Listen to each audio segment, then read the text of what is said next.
The Prince and the Pauper by Mark Twain. Chapter 1.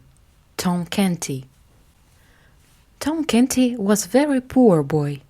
He and his family were paupers. There were a great many paupers in London in the year 1547. Sometimes the father of the family couldn't work, and they were paupers for that reason. But Tom Canty's father did not want to work.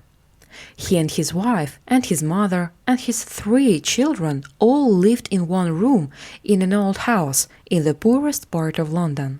The children had no beds, they slept on the floor.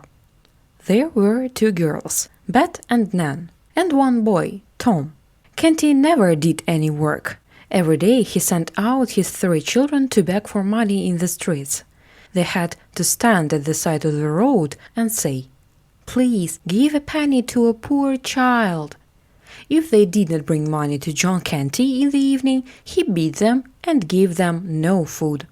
It was a very unhappy life for the children. Father Andrew lived in the same house. He had a little room at the back of the house. He was a very learned man. Tom went to sit with Father Andrew every day, and Father Andrew told him stories about kings and princes. Tom said, "I want to be like a prince. I want to speak nicely, as princes do. And I want to learn Latin, because princes learn Latin." So, Father Andrew taught Tom how to speak nicely and how to be like a prince, and he taught him Latin.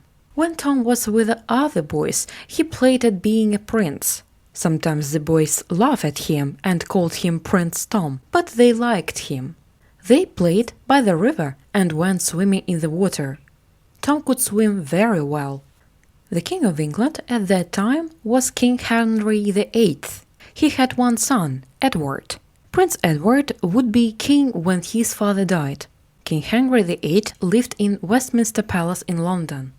Father Andrew said to Tom, "You should go to Westminster Palace and see a real prince. Prince Edward is the king's son. He lives there, and perhaps one day you would see him."